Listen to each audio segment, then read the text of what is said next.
기도하고 시작하겠습니다. 은혜가 풍성하신 아버지 하나님, 하나님의 은혜로 오늘 또 수요 말씀 시간을 허락해 주셔서 감사합니다. 우리가 오늘 고린도전서 15장의 말씀을 나눌 때에 성령께서 함께 해주시고 예수 그리스도의 부활과 믿는 자들의 부활이 어떤 관계가 있는지를 잘 이해하게 도와주시고 우리가 그 큰 소망을 실제로 갖는 시간 되게 해주시기를 바랍니다. 주님께 의탁하옵고 예수님 이름으로 기도드렸습니다. 아멘. 고린도전서 15장은 부활장이라고 보통 우리가 제목을 붙여서 얘기를 합니다.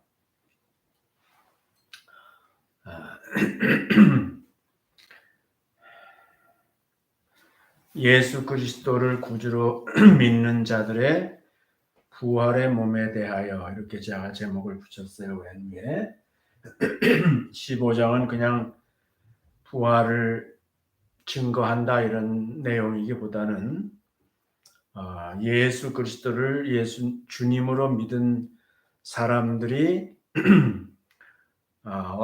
어떤 몸으로 다시 부활하는가, 다시 사는가에 대해서 말하고 있는 것입니다. 그러니까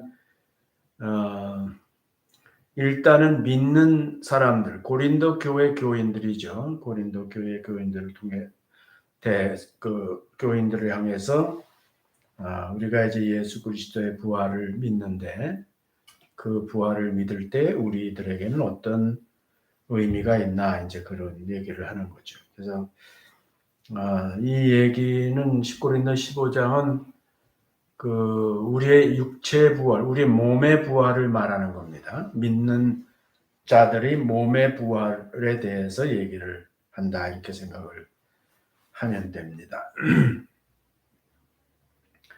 은사를 받은 바울은 많은 은사가 있었죠. 근데 그 중에서 우리가 지난번까지 본 대로는 예언의 은사가 중요하다 그랬습니다. 이 복음을 잘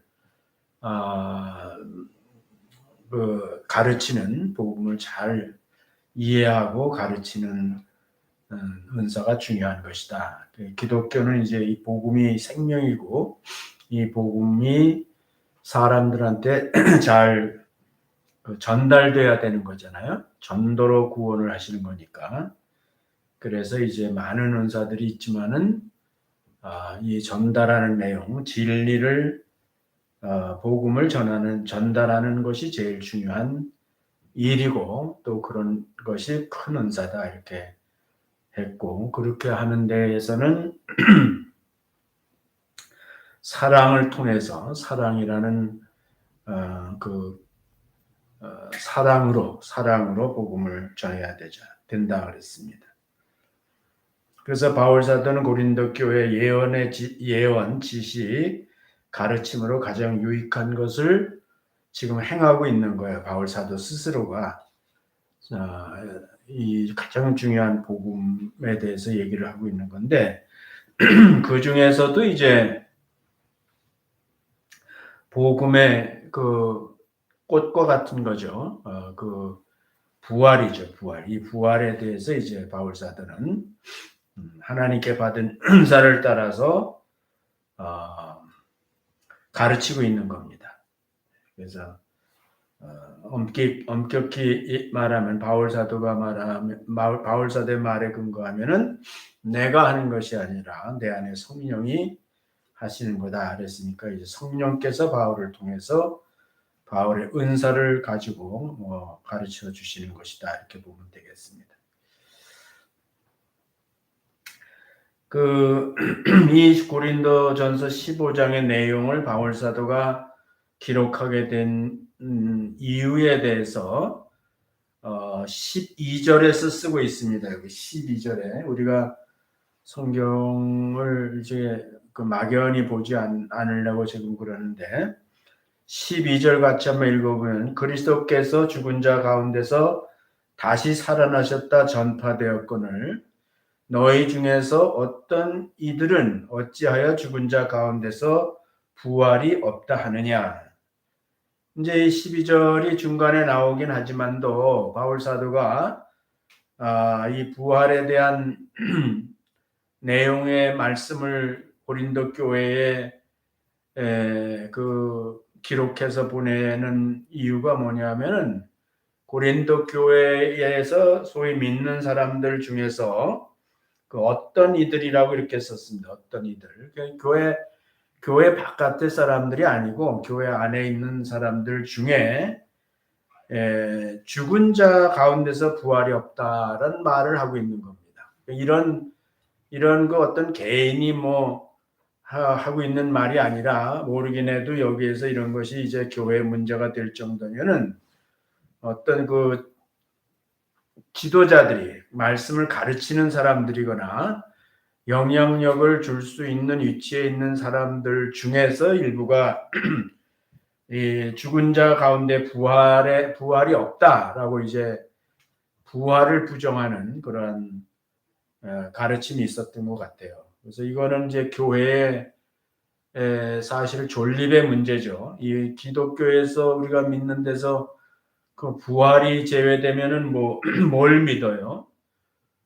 그냥 종교가 될 수도 있는 거죠. 그러니까는 이거는 이제 매우 중요한 일이고 이런 문제에 대해서 이런 내용에 대해서 자세하고 그리고 확실하게 가르치지 않으면은 교회가 존립할 수가 없는 거죠. 기독교라는 그 하나님께서 이루신 그런 교회가 존재하게 될 수가 없는 거예요. 그래서 그때나 이때나 기독교에서 그 부활을 제하면 그거는 기독교가 아니다. 더 이상 기독교라고 할 수 없고 복음이라고 볼 수가 없다. 이렇게 얘기해도 지나친 얘기가 아니죠. 부활이 없다면은 뭐 다른 얘기 할 필요가 없는 것이죠. 그래서 그것 때문에 고린도전서 15장으로 이렇게 분류가 되어 있지만 사실은 고린도 전서에서 이 부활에 대한 내용이 길죠. 그래서 그 내용을 쓰고 있는 건데 오늘 우리들에게도 중요하죠. 여러분들에게도 우리가 뭐 부활을 다 믿는다고는 하지만은 과연 마음으로는 혹시 그 부활을 부정하는 어떤 사람들 같은 마음이 그런 사람이 있을 수도 있는 거예요. 그래서 오늘 이 말씀을 오늘은 이제 그 다 안 봅니다. 이 고린도전 15장이 길고 내용이 중하기 때문에 몇 부분으로 한 세 부분으로 나눠서 우리가 볼 거예요. 그 성경대로 이루어진 그리스도의 몸의 부활과 목격과 체험자들 오늘 얘기하려고 하는 거예요. 예수 그리스도께서 이제 부활하셨다는 거죠. 부활하셨는데 예수 그리스도가 이제 몸으로 부활하신 겁니다. 몸으로 부활하셨고 그 몸으로 부활한 예수를 목격한 사람들이 있다는 거예요. 직접 목격하고 실제로 체험을 한 거예요. 그분과 만나는 체험이 있었던 거예요. 그래서 목격자도 되지만 체험자도 되는 그런 사람들을 이제 먼저 바울 사도가 증거하는 거죠. 제시하고 있는 거죠. 자기를 포함해서. 그래서 부활이 없다는 사람들에게 이제 한다기보다는 저들에게 가르쳐 주는 거죠. 저들이 뭐 뭘 다 알고 없다 이렇게 얘기하는 게 아니라 그 믿음이 가지 않으니까 믿음이 부족하니까 이제 그런 말을 하겠죠. 그래서 공격한다기보다는 가르쳐 준다는 뜻으로 지금 바울 사도가 자세하게 증거를 하고 있는 것입니다.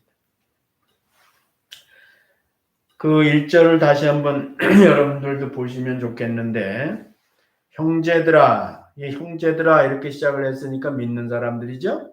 고린도 교회의 부활을 이제 없다 하는 사람들까지 다 포함해서 부르는 거죠. 형제들아 내가 너희에게 전한 복음을 너희로 알게 하노니 알게 한다는 거 이제 중요한 거예요. 그러니까 복음을 전했어요. 복음을 전했는데 그 복음이 어떤 내용인지를 알게 한다는 거예요. 그래서 복음을 전하긴 했는데 이제 더 알게 해주겠다는 겁니다. 알게 하노니 이는 너희가 받은 것이요 이미 너희가 이것을 받아들였다는 거예요. 또 그 가운데 선 것이라. 그러니까 그 가운데 이미 믿었기 때문에 받아들였고 그 받아들인 걸로 인해서 지금 고린도 교회에 존재하고 있다는 거죠.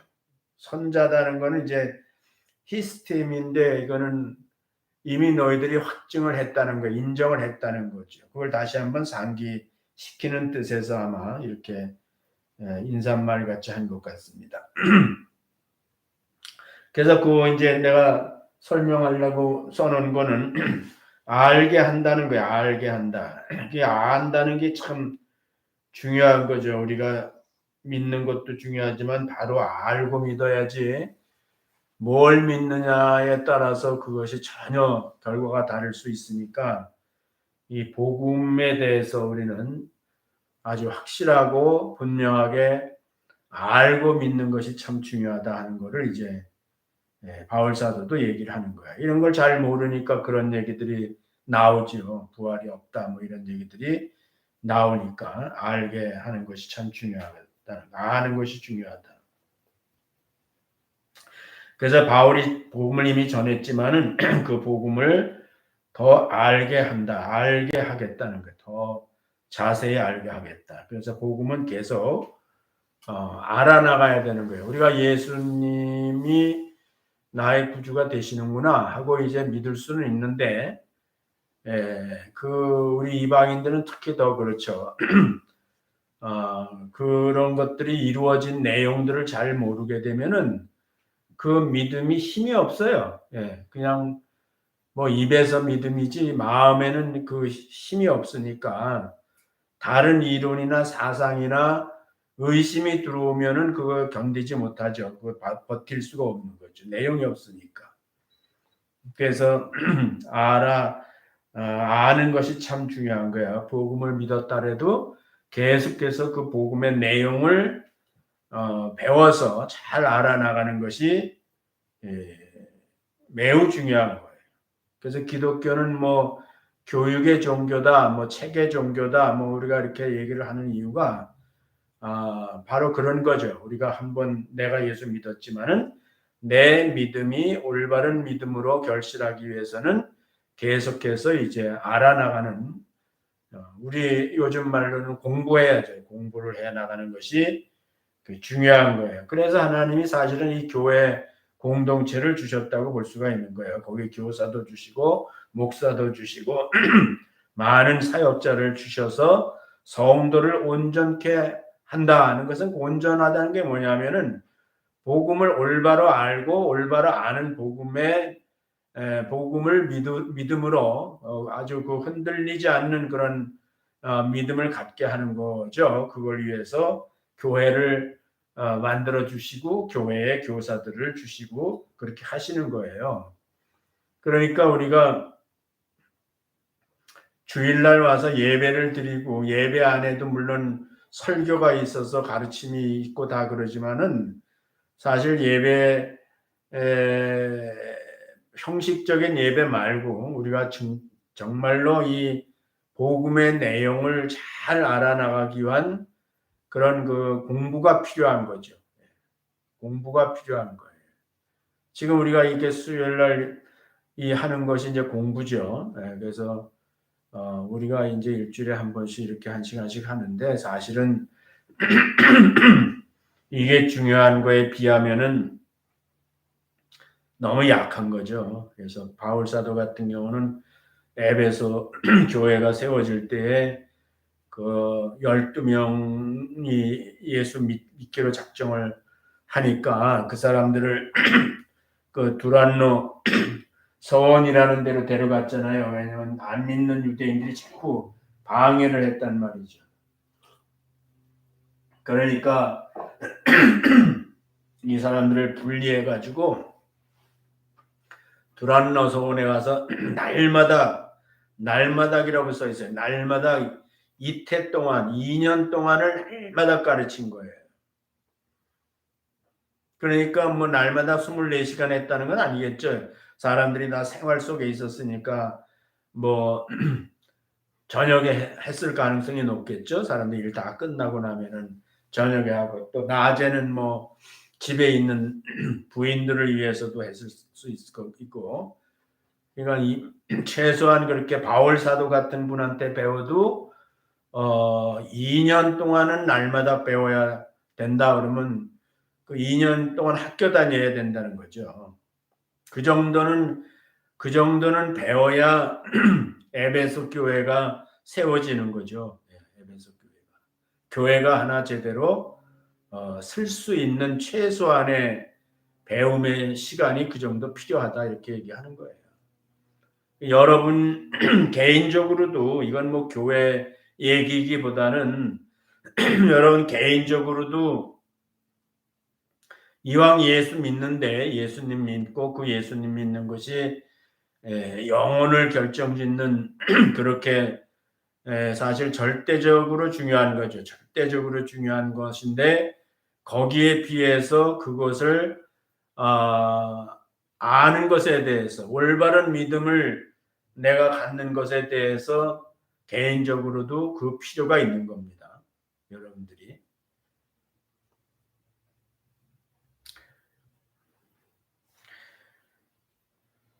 지금은 뭐 세상이 많이 달라져서 지금은 뭐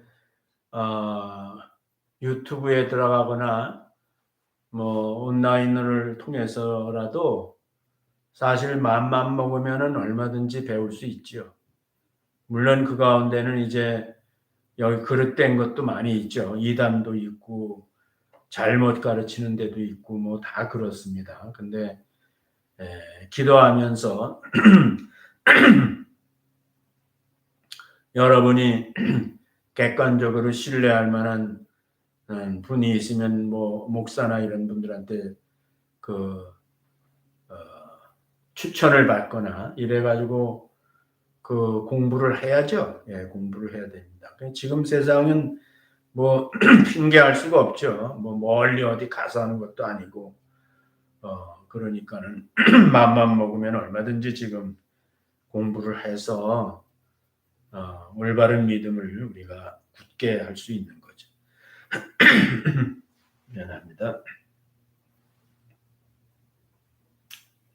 그래서 선자가 돼야 되는데 선다는 말인데 히스테미 즉 확증하는 자가 되어야 되는데 알고 받고 좀 믿고 그 가운데 서야 한다 하는 것을 이제 지적하고 있는 거예요. 너희가 서 있지 못하니까 자꾸 지금 흔들리고 있다 이런 얘기를 하면서 지금이라도 이제 확증을 해야 된다 이렇게 얘기를 하고 있는 겁니다. 지금 내가 말로는 했는데 성경도 계속해서 지금 한 말을 우리가 성경을 잘 더 배워야 된다는 내용이 많이 써 있죠. 빌립보서 1장 9절서부터 11절까지 내가 찾아놨으니까 한번 읽어볼게요. 내가 기도하노라 너희 사랑을 지식과 모든 총명으로 점점 더 풍성하게 하사 너희로 지극히 선한 것을 분별하여. 여기서 사랑이라는 말은 사실 예수를 말하는 거예요. 예수가 사랑이거든요. 고린도전서 13장에 그 사랑이라는 말에다 다 예수님을 집어넣으면 돼요. 그래서 너희가 예수님에 대한 지식과 모든 총명으로 점점 더 풍성하게 하사 너희로 지극히 선한 것을 분별하며. 여기 지극히 선한 것은 도덕적이고 이런 거 아니에요. 예수 그리스도가 선한 거예요. 복음이 선한 겁니다. 지극히 선한 것을 분별하여 하며 또 진실하여 허물 없이 그리스도의 날까지 이르고. 이게 배우지 않으면 진실과 허물이 없는 사람이 될 수가 없어요. 다 허물이 있게 되는 거죠. 예수 그리스도로 말미암아 의의 열매가 가득하여 하나님의 영광과 찬송이 되게 하시기를 구하노라. 그러니까 뭐 그게 뭐 고린도 교회든 빌립보 교회든 또 에베소 교회도 똑같이 쓰고 있어요. 그래서 보면은 예수 믿는 걸로 끝나지 말고 믿고 그 다음부터 이제 열심히 내가 믿은 거를 더 알기 위해서 말씀을 그리스도를 배워 나가면은 그러면 이제 우리가 올바른 분별력을 가지고 믿음 위에 올바른 믿음 위에 세움을 입고 세움을 입으면 이제 나무가 서서 그게 이제 열매를 맺잖아요. 그와 같이 이제 열매가 있는 의의 열매가 복음에 합당한 그 인격과 삶이 이루어진다는 걸 말하는 거예요. 그럴 때 이제 하나님께 찬송과 영광이 돌려질 수 있는 것입니다. 2절 보겠습니다. 2절. 너희가 만일 나의 전한 그 말을 굳게 지키고 헛되이 믿지 아니하면 이로 말미암아 구원을 얻으리라. 이 구원을 이제 얻으리라 미래형을 썼는데 그 구원이 이제 더 풍성해진다 이렇게 볼 수 있어요. 이 사람들이 이제 믿어서 구원을 받았지만은 그 구원이 이제 더 풍성해지는 거죠. 온전한 구원, 확신 있는 구원을 갖게 될 수 있다는 거예요. 굳게 지키고 지킨다는 말은 뭘 행한다는 뜻이 아니라 바울 사도가 가르쳐준 그 복음, 예수 그리스도의 죽음과 그 부활의 진리를 이제 내가 확신을 하는 거예요. 그것을 내 마음에 지키는 걸 말하는 거예요. 다른 것들이 막 침투해가지고 그런 것들이 다 훼손되거나 상실되지 않도록 하는 것이 필요한 거단 말이에요. 헛되게 믿지 않고 헛된 믿음도 있어요. 헛된 믿음. 예수 믿는다 그러지만은 사실은 헛된 믿음이 얼마나 많은지 모르죠. 자기가 알죠, 그거는 이제.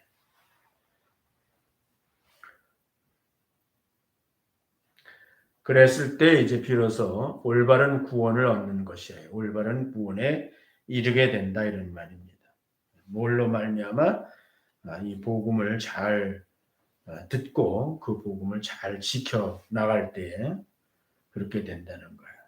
아까 내가 빌립보서 읽었지만 에베소서에도 비슷한 말씀 써 있어요. 3장 17절부터 19절까지 보면 믿음으로 말미암아 그리스도께서 너희 마음에 계시게 하옵시고, 이건 기독교는 마음이에요. 마음. 그래서 마음에 믿는다는 것은 예수님을 내가 마음에 모셔드리는 걸 의미하는 거예요. 영접한다고 보통 영접한다. 너희가 사랑 가운데서 뿌리가 박히고 터가 굳어져서 복음 가운데서 뿌리가 박히고 터가 굳어져서 이렇게 얘기해도 돼요. 능히 모든 성도와 함께 지식에 넘치는 그리스도의 사랑을 알아. 그리스도 안에 있는 진정한 사랑을 알아. 그 넓이와 길이와 높이와 깊이가 어떠함을 깨달아 하나님의 모든 충만하신 것으로 너에게 충만하게 하시기를 구하느라. 빌립보서 말하는 거나 비슷하죠. 이렇게 보면은. 그런데 중요한 거는 똑같은 게 뭐냐면은 알아야 된다는 거죠. 알아나가야 된다는 거죠. 아는 일에 힘써야 된다는 거죠. 한번 믿고 끝나는 것이 아니라 믿은 것을 통해 믿는 것에 대하여 더 깊이 알아나갈 필요가 있다는 거예요. 복음이죠, 복음. 그래서 복음은 사랑이거든요. 복음은 예수죠. 복음은 예수고 예수님은 하나님이 이처럼 사랑하사 주셨으니까 그 하나님의 사랑이란 말이에요. 그거를 깨달아 알아나가는 것이 중요한 것이라는 거예요.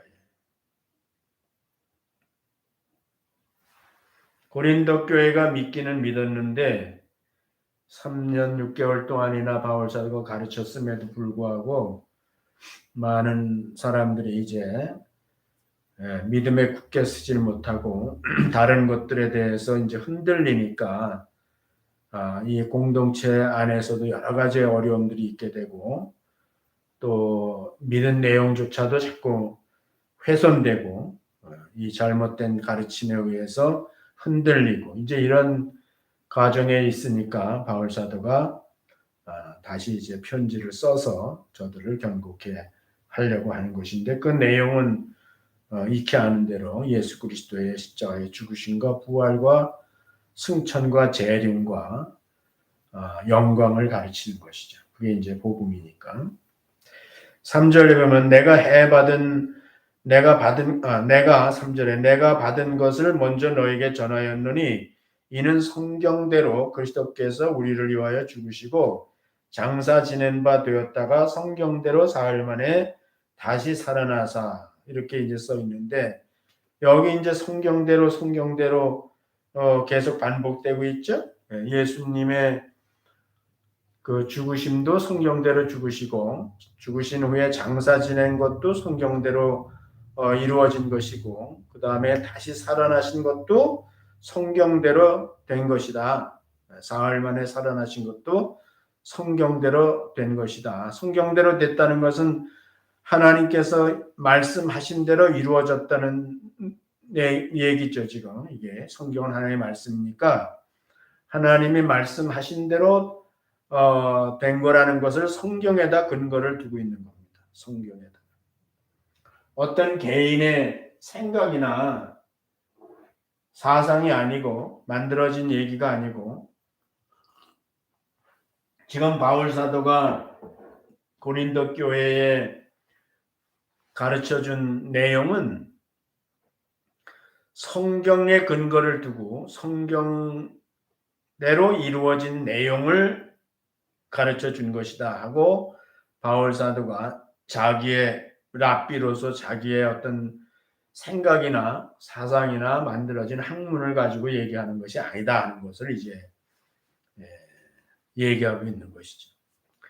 성경대로 됐다는 것이 이제 하나님이 하셨다는 거죠. 하나님께서 그대로 하셨다는 거예요. 내가 받은 것을 전했다 이렇게 얘기를 했잖아 아까. 그 바울이 그리스도에게서 받은 거예요. 바울 사도가 예수 그리스도로부터 받은 거라고요.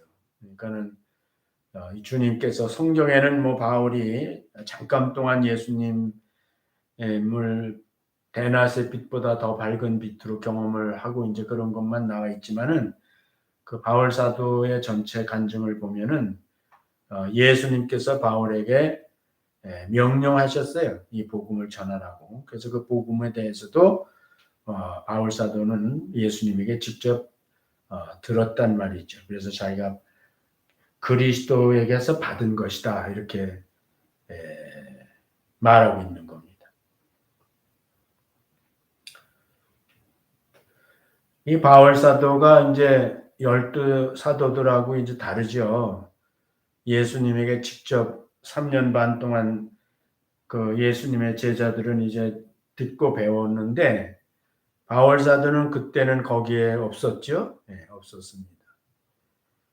그런데 이제 나중에 바울 사도가 자기가 이제 예수님의 말씀을 듣고 또 성경을 연구했죠. 기록된 구약 성경을 연구를 해서 또 자기가 아는 모든 그 성경의 지식을 가지고 이제 예수 그리스도가 메시아, 그리스도라 하는 사실에 대한 이제 확신을 갖게 된 거예요.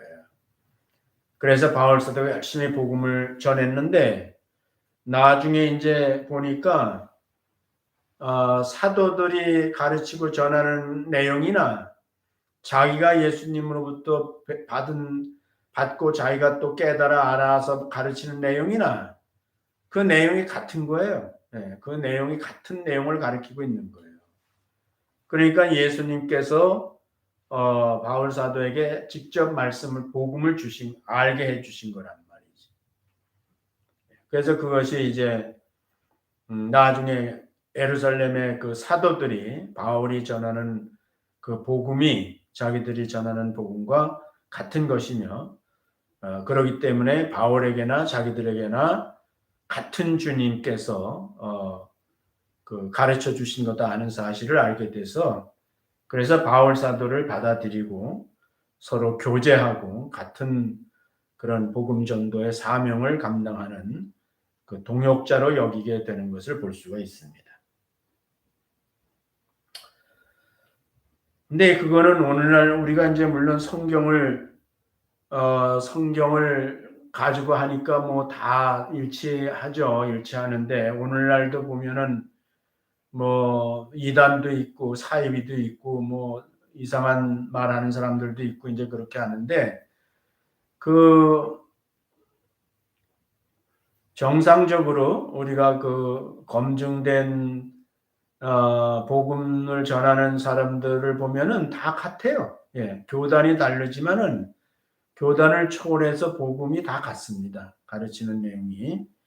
그래서 그런 것은 지금도 주님께서 그렇게 하신다 이렇게 볼 수 있는 거예요. 뭐 지금 예수님이 바울에게 나타나듯이 그렇게 하시는 건 아니지만은 우리가 이 기록된 말씀 안에서 성령께서 알게 해주시고 깨닫게 해주셔서 우리가 그것이 통일된다는 것을 알 수 있습니다.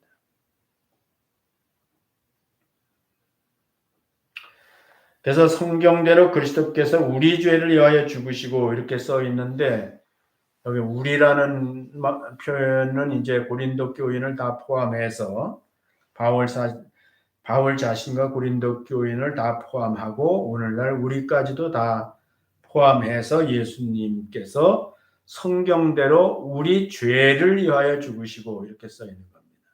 그냥 죽으시고가 아니라 우리 죄를 위하여 죽으셨다. 근데 그것은 바로 성경대로 죽으신 것이다. 그냥 죽으신 것이 아니라 그것은 성경대로 성경의 그 예언이 말씀하신 것이 이루어진 내용이다. 이렇게 얘기하고 있는 거예요.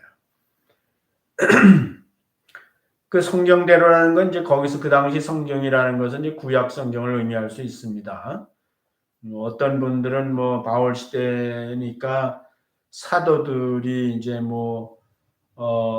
기록한 것들이 있는데 그런 것을 두고 하는 얘기일 수도 있다 이렇게 얘기하는데 그렇지는 않은 것 같아요. 바울 사도 입장에서 성경이라고 얘기할 때는 구약이죠. 그래서 시편 22편, 이사야서 53장들을 보면은 예수 그리스도의 죽음에 대해서 집중적으로 그 예언돼 있는 내용이라고 해요. 예언돼 있는 내용. 그래서 그 이 시편 22편이나 이사야서 53장을 보고 신약 성경에서 예수님이 죽는 사복음서에 그 돌아가시는 과정을 보면은 정말 소름 끼칠 정도로 너무나 일치하는 것을 볼 수 있잖아요. 예수님이 십자가에 죽으시기 전에 1000년 전에 기록된 것이고 800년 전에 기록된 것이고 그런데 어떻게 그렇게 일치하냐고요. 그런 것을 알면은 기록된 말씀과 기록된 대로 이루어진 것을 알게 되면은 그러면 우리가 예수님이 바로 우리 죄를 위해서 대신 죽어주신 구세주라는 사실을 확신할 수 있는 것이죠. 그렇게 확신하는 거예요. 설교 듣고 이렇게 확신하는 게 아니고 기록된 말씀을 통해서 여러분들이 이제 그런 것들을 확인하게 되면은 그런 이제 성령께서 여러분 마음에 그 확증된 말씀을 가지고 역사하셔서 그게 나한테 믿음으로 이제 남는 거예요. 그 믿음이 척척척척 쌓이게 되면 이제 내가 굳게 쓴 믿음이 될 수가 있단 말이에요.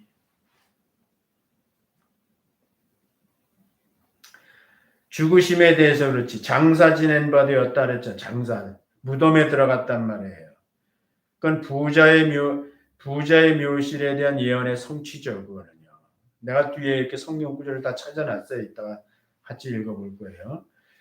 그 다음에 성경대로 사흘 만에 다시 살아났다. 그것도 이제 성경대로죠. 그래서 이삭이 이제 3일길을 가서 죽지만 살아나오잖아요. 그래서 그거는 이제 하나의 스토리로 되어진 예언이라고 볼 수가 있거든요. 근데 이제 요나의 예언은 굉장히 중요한 거예요.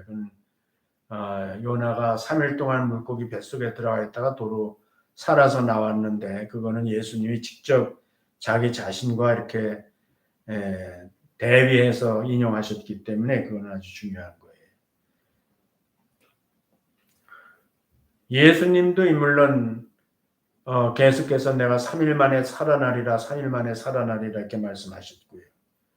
그래서 먼저 3일 만에 살아나신 예수 그리스도 호세아서 6장 2절에 보면 여호와께서 이틀 후에 우리를 살리시며 제3일에 우리를 일으키시리니 우리가 그 앞에 살리라 이런 그 말씀인데 이건 당시에 이제 이스라엘을 두고 하는 유다 나라를 두고 하는 말씀이시긴 하지만은 사실은 그거는 다 장차 3일 만에 살아나실 예수 그리스도를 두고 하는 예언적 역사적인 내용이다 이렇게 볼 수가 있는 것이죠.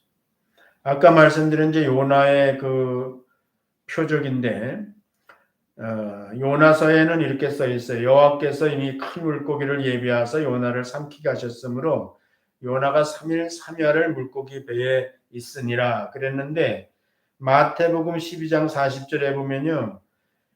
예수님이 말씀하신 거 이거는 요나가 밤낮 사흘을 큰 물고기 뱃속에 있었던 것 같이 인자도 밤낮 사흘을 땅속에 있으리라. 무덤에 있으리라는 얘기 아니에요. 그러니까 성경대로 이 요나의 그 요나를 통한 예언이나 호세아를 통한 예언이나 또는 그 이삭이 번제로 드려지는 스토리 예언이나 이런 것들이 다 성경에 기록되어 있는데 그거는 바로 예수 그리스도를 가리키는 것이고 예수 그리스도의 부활을 가리키는데 시간적으로 이제 그 문자 그대로 3일이에요.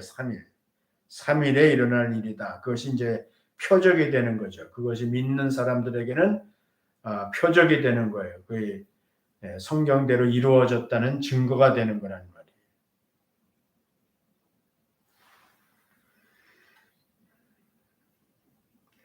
묘실에 장사되었다는 것은 이사야서 53장 9절에 나와 있죠. 그는 강포를 행치 아니하였고 그 입에 쾌사가 없으나 그 무덤이 악인과 함께 되었으며 그 묘실이 부자와 함께 되었도다. 아리마대 요셉의 그 묘실에 들어갔죠. 아리마대 요셉은 부자였죠. 그런데 이제 거기에 장사 지낸 바 됐는데 그거는 사실 그 십자가에 죽은 사람을 그렇게 부자의 묘실에 장사되는 일은 있을 수가 없는 일이에요. 대부분 십자가에 처형된 시체들은 다 흰놈의 골짜기라 그래가지고 거기다 갖다 이제 불에 태워버리는 것이 그 로마 사람들이 하는 일인데 예수님은 이 아리마대 요셉이 마음으로 예수를 믿었죠. 그래서 그가 자기의 지위를 이용해가지고 빌라도에게 직접 가서 청탁을 했습니다. 그 시체를 내가 처리하겠습니다. 그랬더니 빌라도가 이제 놀랍게도 허락을 해줬죠. 그거는 이제 사실 그 규정에 어긋나는 거예요. 왜냐하면 그렇게 하면 안 되죠. 그 시체까지 완전히 그 없애버려야 되는 거거든요. 그런데 죽음으로 끝나지 않고 시체까지 처리를 해야 돼요. 그건 죄수를 처형한 거기 때문에. 그런데 이제 빌라도는 아리마대 요셉의 청을 들어서 그 시체를 주라 해가지고 아리마대 요셉이 그 시체를 세마포로 싸서 자기 무덤에 자기를 위해서 파놓았던 무덤에다가 이제 장사 지냈다. 그거는 일반적으로 있을 수 없는 일이 사실 일어났는데 이거는 이사야서 53장 9절의 예언의 성취죠. 그렇게 될 수 없는 일을 하나는 미리 아시고 그렇게 말씀을 해 주셨고 그런 것들을 이제 아는 사람들은 이것이 다 우연히 일어나는 일이 아니고 하나님의 그 약속에 의하여 예언에 의하여 성취되는 내용이고 그것이 우리에게 증거가 되고 또 그로 말미암아 우리가 믿음을 확실한 내용에 근거한 믿음을 예수님에 대한 믿음을 갖게 하시기 위한 것이죠. 우리를 위하여 그렇게 하시는 것이죠. 그래서 이렇게 해서 예수님이 성경대로 이제 죽으시고 장사 지낸 바 되었다가 또 3일 만에 성경대로 다시 살아나셨다라고 성경을 근거를 들어서 예수님의 다시 살아나심에 대하여 그 바울 사도가 고린도 교회에다가 얘기하고 그 다음에 실제로 이제 사건적으로 예수님이 살아나신 것에 대해서 그의 몸이 다시 살아나신 것에 대하여 실제로 이 땅에서 똑같은 성정을 가진 사람들이 그 예수님을 만난 거에 대해서 체험한 거에 대해서 또 증거하고 있는 거예요. 바울 사도가. 그래서 5절에 보면 게바에게 보이시고 12 제자에게와 그 후에 500의 형제에게 일시에 보이셨나니 그 중에 지금까지 태반이나 살아있고 어떤 이는 잠들었으며 그 후에 야고보에게 보이셨으며 그 후에 모든 사도에게와 맨 나중에 만삭되지 못하여 난 자 같은 내게도 보이셨느니라. 좀 더 읽어 얘기하고 마치면 되는데 나는 사도 중에 지극히 작은 자라 내가 하나님의 교회를 핍박하였으므로 사도라 칭함을 받기에 합당치 못할 자루라. 그러나 나의 나된 것은 하나님의 은혜로 된 것이니 내게 주신 그 은혜가 헛되지 아니하여 내가 모든 사도보다 더 많이 수고하였으나 내가 아니여 오직 나와 함께 하신 하나님의 은혜로라. 그러므로 내나 저희나 이같이 전파함에 너희도 이같이 믿었느니라. 이제 오늘 여기까지만 할 건데요. 다시 이제 내용을 정리하면은 지금 읽은 내용을 정리하면 몸으로 부활하신 그리스도란 말이에요. 몸으로 영으로 이렇게 보이지 않는 영적인 차원에서 부활하시고 이런 게 아니고 실제로 사건적으로 이 신체를 가지고 그 몸을 가지고 부활하셨단 말이죠.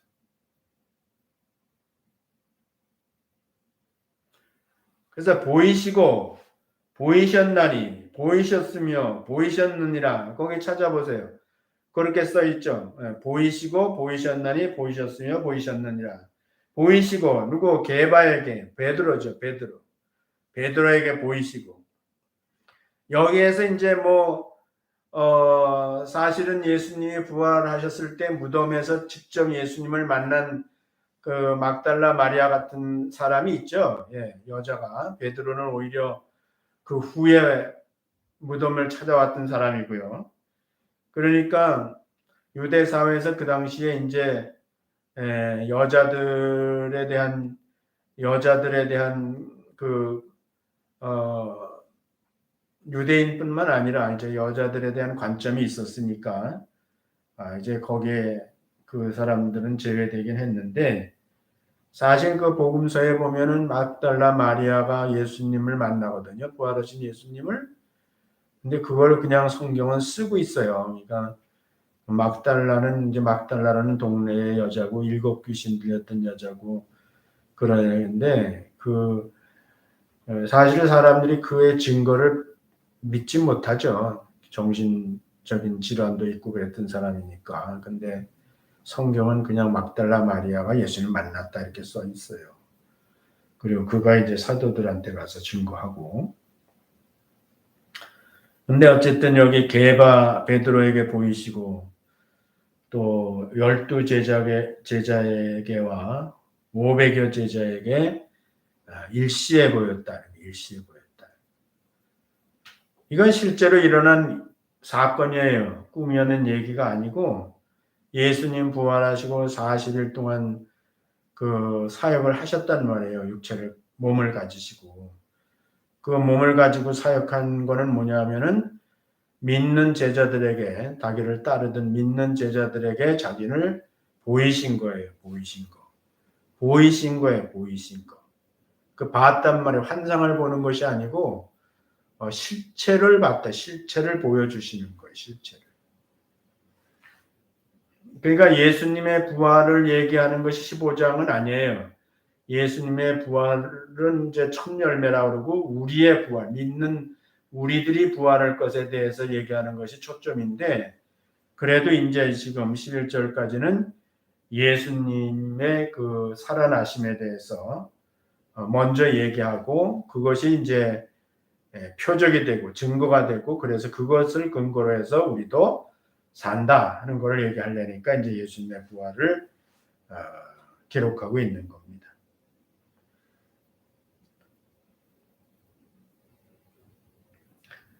오백여 제자 야고보는 이제 예수님의 형제 야고보를 말하는 거예요. 그래서 정말 그 예수님의 형제들도 처음에는 안 믿었거든요, 예수님을. 그런데 이제 예수님 부활하셔서 아마 형제들에게도 보여주셨던 것 같아요. 그래서 야고보 서를 쓴 사람은 야고보 사도가 아니고 그건 야고보 선생이라고 그러는데 그는 이제 예수님의 형제죠. 물론 이제 피를 같이 나눈 형제는 아니에요. 그렇지만 이제 족보로 따지면 형제입니다. 500여 제자에게도 일시에 보였다 했으니까 같은 시간에 같은 곳에서 예수를 직접 봤죠. 500명 한꺼번에.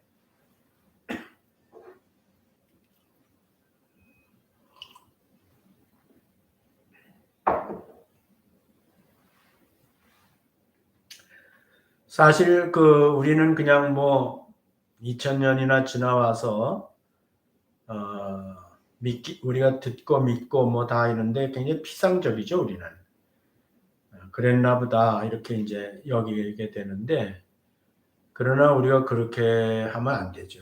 여기 기록된 말씀은 사실이거든요. 우리가 신문에 기록된 것도 사실로 받아들이는데, 이 성경에 하나님의 말씀, 영원한 하나님의 말씀에 기록된 것은 진짜 사실이거든요. 그래서 우리가 그 자리에 없었어도 어떻게 보면 우리를 대신해서 그 시대 사람들이, 믿는 사람들이 예수님이 다시 살아나시고 실제로 몸으로 살아나셨다는 사실을 한두 사람도 아니고 이렇게 수백 명이 보았고, 그 다음에 이제 각자가 본 것도 있지만은 일시에 보았다. 같은 시간, 같은 장소에서 500명이 한꺼번에 예수님의 부활의 그 몸을 직접 볼 수 있었다는 거죠. 이 정도면은 사실 이 정도면은 법정에서 요구하는 증인의 그 요건은 완전히 초월하는 거죠. 그 당시에 인간이 어떤 사실로 받아들이는 데 있어서 내가 직접 보지 못하고 내가 체험하지 못했지만은 어떤 내용을 사실로 내가 믿고 인정하는 그런 그 과정이 증인이거든요. 증인. 그래서 그 증인이 2명 내지 3명만 있으면은 그거는 사실로 내가 받아들여야 될 법적 의무가 있는 거예요. 법정에서 그거를 정해 놓은 거라고요. 그래서 당시 법적 요건에 따라 충분한 수의 증인이 있다는 것을 이제 얘기하는 거예요. 믿지 않는 것이 법적으로 따지면 법이 사실로 인정하는데 그 법을 안 믿으니까 그 법에 따라서는 안 믿는 게 죄가 되는 거예요. 오히려. 그냥 안 믿는 걸로 끝나는 게 아니고 안 믿는 것이 법으로는 죄가 돼요. 왜냐하면 법으로는 그게 사실이라고 얘기하는데 그 법을 어기는 거잖아요. 법을 부정하는 거잖아요. 그 정도로 예수님의 부활은 확실한 사실이고, 부활 그러는데 여기서 지금 얘기하려는 초점은 뭐라고요? 몸으로 부활했다. 몸으로. 실체를 가지고. 물론 예수님이 죽기 전의 몸하고는 달라요. 그 변화된 몸입니다. 그건 온전한 몸입니다. 그거를 뭐냐면 영광의 몸이라고 그래요.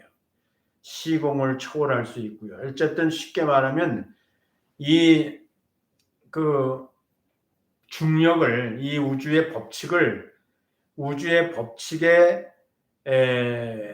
매이지 않고 법칙 아래에 있지 않고 우주의 법칙으로부터 자유로운 거예요. 법칙으로 자유로운 거예요. 그냥 법칙으로부터 자유롭다는 것은 법칙 아래서도 자유롭고 법칙 넘어서도 자유롭다는 거예요. 이게 이제 예수님의 부활의 몸이에요. 그 제자들이 처음에 예수님에 대해서 오해했을 때, 부활한 예수님의 몸에 대해서 오해했을 때 그게 일어날 수 없는 일이죠. 그래서 공간으로 이렇게 문을 다 잠그고 있었는데도 예수님이 나타나셨죠. 그 다음에 시간을 초월해서 이곳에서도 봤다 그러고 저곳에서도 봤다 그랬지요. 그러나 예수님은 제자들이 이해할 수 없는 그런 상황이 있는 걸 보시고 먹을 것을 달라 하셔서 그들이 보는 가운데서 음식을 잡수셨죠. 말하셨죠. 그리고 심지어는 그 실체를 만져보게 하셨어요. 도마 같은 사람을 만졌다 그랬거든요. 그래서 만지고. 그러니까는 예수님의 그 부활의 몸은 분명히 이 감각될 수 있는, 감각 체험될 수 있는 몸이에요. 그렇지만 그 몸은 동시에 자연의 법칙을 초월하는 거예요. 또 자연의 법칙에 당신이 원하면은 법칙 아래 들어올 수 있는 거예요. 먹을 수도 있고 안 먹을 수도 있고. 우린 꼭 먹어야 되죠. 그렇죠? 법칙에 의해요. 안 먹으면 죽게 돼 있죠. 근데 예수님은 죽기 때문에 뭘 먹으신 것이 아니에요. 증거해 주기 위해서 잡수신 거라고. 그 육체가 우리한테 관심 있는 거예요. 왜냐하면 우리도 그 몸과 같이 변케 해주시라는 나중에 이제 공부할 거예요. 그거는 기대를 해도 돼요. 그래서 우리 몸이 어떻게 다시 변화되는지를 이제 말하려고 바울 사도가 얘기하고 있는 거예요. 바울은 자기가 만삭되지 못한 가운데 난자 같은 나에게도 보이셨다 이렇게 얘기를 했거든요. 맨 나중에. 그러니까는 아마 그 당시로서는 예수님이 실체로 당신의 부활을 드러내시고 체험시키신 것은 아주 여기 바울 사도 외에는 다른 사람이 그런 사람이 있다고 나온 게 없는 걸 보면은 아마 바울 사도까지가 마지막이 아니었나 이렇게 생각합니다. 그러니까 뭐 지금 길게 얘기할 수 없지만은 예수님의 부활 승천하셨거든요. 다 자세히 보는 가운데 승천하셨다 그래서 예수님이 지금 어디 한 곳에 우리의 공간 개념으로 어느 한 곳에 이렇게 밖에 없는 한 곳에만 있을 수밖에 없는 그런 존재가 아니시기 때문에 눈에 보이지 않았다 그랬어요. 눈에 보이. 구름이 가려 보이지 않게 하시니 그랬단 말이에요. 어디에 가셨단 말이 아니라고요. 그러니까 바울에게는 승천하신 후에 나타나신 거잖아요. 그러니까 주님은 사실은 지금도 원하시면 나타나실 수는 있어요. 그런데 지금은 그렇게 하시는 주님이 그런 사역을 하시는 때가 아니라는 말이죠. 지금 성령께서 와서 활동하고 믿는 자들을 통해서 전도로 증인으로서 증거하고 그것을 보지 못하고 믿는 사람들이 이제 시대가 됐단 말이에요.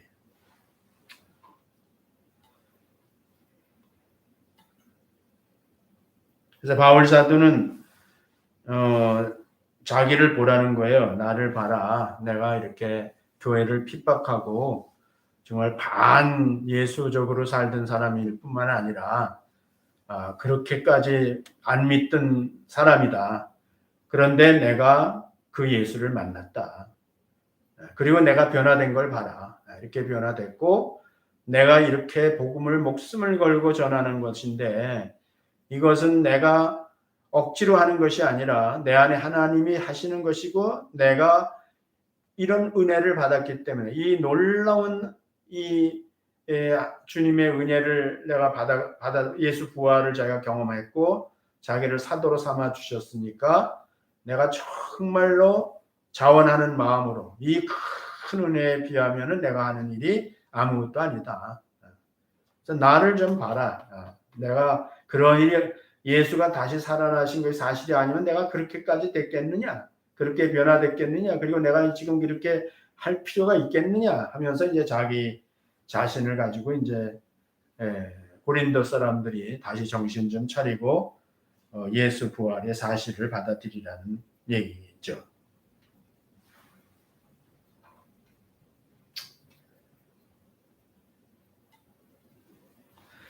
근데 이제 마지막이에요. 그 요한복음 20장 29절에 보면 예수께서 가라사대 너는 나를 본고로 믿느냐 보지 못하고 믿는 자들은 복되도다 하시니라. 베드로전서 1장 8절 예수를 너희가 보지 못하였으나 사랑하는도다. 이제도 보지 못하나 믿고 말할 수 없는 영광스러운 즐거움으로 기뻐하니 믿음의 결국 곧 영혼의 구원을 받음이라. 그러니까 예수님도 보면 도마에게 보여주시고 하신 말씀이에요. 너는 나를 본고로 믿느냐 보지 못하고 믿는 자는 더 복되도다. 그러니까 우리가 복된 사람이죠. 우리가 보지 못하고도 믿는 사람들이가 복된 사람이죠. 베드로 사도는 자기가 직접 본 사람이에요. 그런데 지금 베드로가 증거해서 믿는 사람들은 보지 못하고 믿는 사람들인데 바로 그 보지 못하고 믿는 사람들이 그 믿음으로 구원을 받는다는 것을 얘기하고 있는 거예요.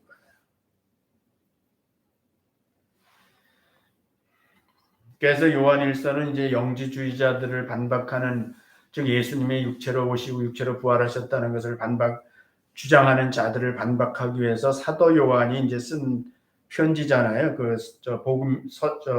성경이잖아요. 근데 거기에 그렇게 1장에 탁 들어가자마자 1장 1절로부터 3절까지를 제가 읽고 끝낼게요. 태초부터 있는 생명의 말씀에 관하여는 우리가 들은 바요 눈으로 본 바요 주목하고 우리 손으로 만진 바라 이 생명이 나타나신 바 된지라. 뭐라고요? 우리가 들은 바요 눈으로 본 바요 주목하고 우리 손으로 만진 바라. 이 우리라는 복수를 썼어요. 이거는 사도들을 말하고 지금 언급한 사람들을 말하는 거예요. 실제로 도마가 만졌단 말이에요. 이 생명이 나타나신 바 된지라. 이 영원한 생명을 우리가 보았고 또 보았고 증거하여 너에게도 전하노니. 그 다음부터는 이제 본 사람이 증거하는 거예요. 이는 아버지와 함께 계시다가 우리에게 나타나신 바 된 자니라. 우리가 보고 들은 바를, 또 보고 들은 바를 누구한테? 예수님에게 너에게도 전하면, 그 다음부터는 저들을 통해서 전하는 거예요. 그게 하나님의 그 시스템으로 만들어 놓으신 거예요. 그러니까는 이 사람들을 통해서, 본 사람들을 통해서 그 다음에는 증거하게 하고 그 증거를 믿음으로 말미암아 본 거나 다름없는 결과를 가져오게 하는 거예요. 그렇게 시스템이 돼 있어요. 그러니까 지금 하나님이 그렇게 만들어 놓으셨는데 그거 지금 와서 예수님 보여달라고 그런다고 되는 게 아니거든요. 그거는 보지 않고도 믿을 수 있어요. 충분히 증거가 있잖아요. 여러분과 내가 사람이 그 마음에 왜곡되지 않고 예수님에 대해서 그 거부감을 갖지 않고 정말 그냥 순전한 믿음으로 정상적인 마음으로 믿고자 하는 사람이라면은 얼마든지 충분히 넘치도록 증거가 있죠. 성경을 통해서 보면 얼마든지 그것을 믿을 수 있지요. 믿을 수 있어요. 예. 너에게도 전하면 우리로 하여금 너희로 우리와 사귐이 있게 하려 함이니 우리와 사귐은 아버지와 그 아들 예수 그리스도와 함께합니다. 그 안에서 우리가 이제 그 증거를 받아들여서 믿으면은 보고 믿은 사람이나 증거를 받아서 믿은 사람은 다 똑같이 예수 그리스도 안에서 사귐, 서로 그 사귐이라는 건 한 식구라는 뜻 말이에요. 식구, 같은 편이 됐단 말이에요. 같은 식구가 됐단 말이에요. 차별이 없단 말이에요. 가리지 않고 다 같이 예수 그리스도와 아버지 안에서 사귐을 갖는 것이란 말이에요.